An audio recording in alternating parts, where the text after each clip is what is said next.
സന്തോഷം മാത്രമാമനക്കലില്ല. ഉണ്ണിപ്പിളക്കാത്ത ദുഃഖത്തിൽ കഴിയുന്നു ശിവഭക്തരാം തമ്പ്രാനും തമ്പ്രാട്ടിയും. ഒരു നാവിൻ ശയനത്തിൽ ശിവദർശനേ സ്വപ്നെ തമ്പ്രാട്ടിയുണർന്നോ പുലരിയായി. തോഴിമാരൊത്തു നീരാ യാത്രയായി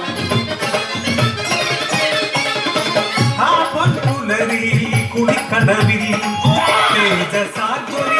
ഒരു പൈതൽ ശിവദേവൻ നൽകിയ നിധിയല്ലയോ.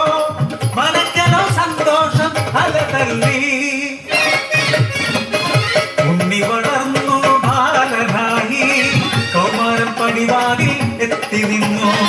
മാറുന്നു ഭാവങ്ങൾ ഭീതികൾ ഉണ്ണിക്കു കൂട്ടുകാരടിയാളന്മാർ. കടവിനക്കരെ പറച്ചിയൂരിൽ അടിയാളത്തിലെ കൂട്ടുകൂടി. തോട്ടിൽ ചൂണ്ടയിട്ടു കാട്ടിൽ നായാടി കള്ളുമോന്തി മാംസം കഴിച്ചിടുന്നു.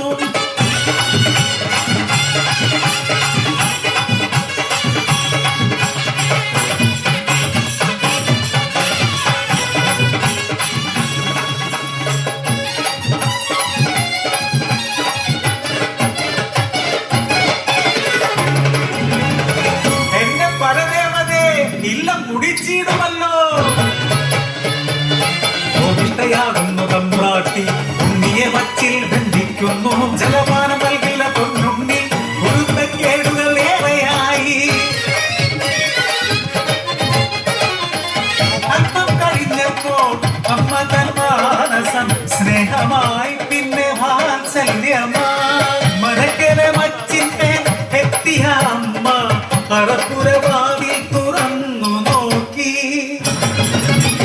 ആകെ സ്തംഭിച്ചു തമ്പ്രാട്ടി. ഉണ്ണി വളർന്ന് മച്ചും തകർന്ന്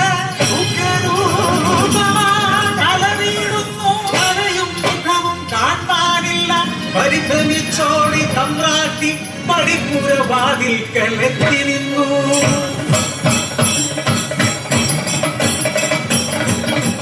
മനക്കരെ മച്ചും തകർത്തുണ്ണി വെറും ദൈവമായി മാറി. തലയ്ക്ക് മുകളിൽ തലയിൽ ജ്വലിക്കുന്നോളം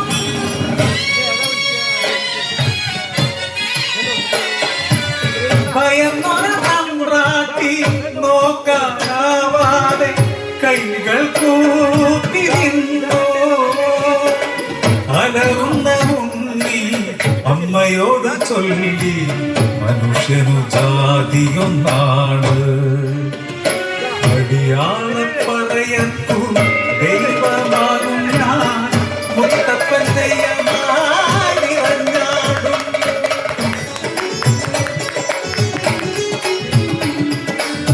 ദൈവമായാലും അമ്മയ്ക്കുമീ ഉണ്ണി ഈ അഗ്നിഗോളത്താൽ ഉണ്ണി മുഖം ഒന്നു കാണാനില്ല.